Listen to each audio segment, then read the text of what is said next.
This video explains how to use prime factor trees to find the lowest common multiple. Now, the lowest common multiple is the lowest number that both of the numbers go into. So, in regards to that, if I was thinking about the numbers 2 and 3, the lowest common multiple of 2 and 3 is 6. 2 and 3 both go into 6. So, hopefully that makes sense. And prime factor trees are a very good way of doing this. So it saves us having to list all the different multiples, which we could keep going on forever. So if I look at 12, and I want to do a prime factor tree of 12, I think 2 times 6, 2 is already prime, and 6 is 2 times 3. If you want help on the prime factor trees, watch the video that's specifically on that, because I go through the fact that it doesn't matter what two numbers you pick first. 15 will be 3 and 5, so 3 times 5 is 15, and both of those are prime. So 12 is equal to 2 times 2 times 3, and 15 is equal to 3 times 5. The way to use these to find the lowest common multiple is you choose all of the factors of the one with the most factors. That makes sense. So 12 has 3 prime factors, so I'm going to choose all of those. Then I look in my other list and I only pick the thing that's different. So I already have a 3, so I'm not going to choose a 3, but I don't have a 5, so I need that. So my lowest common multiple is 2 times 2 times 3 times 5.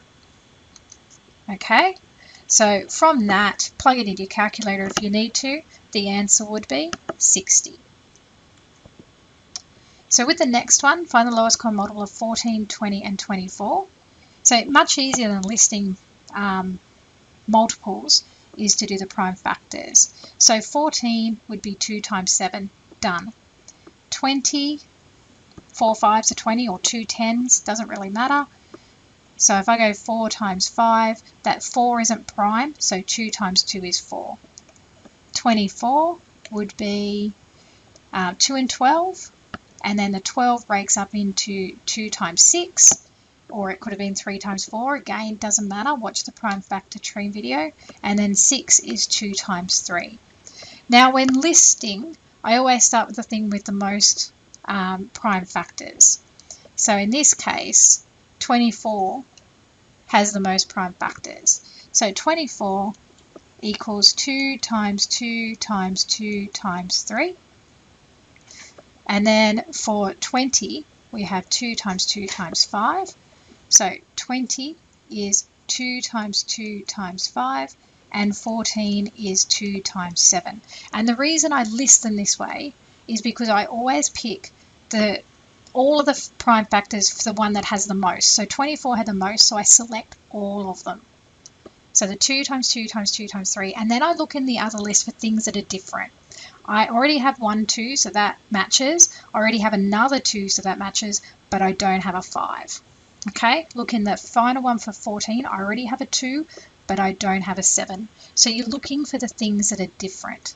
So the lowest common multiple are the things that are highlighted. So 2 times 2 times 2 times 3 times 5 times 7. And plugging into the calculator, you get 840. So you can just imagine going through the process of listing out the multiples, how tedious that would have been. So it's much easier using a prime factor tree.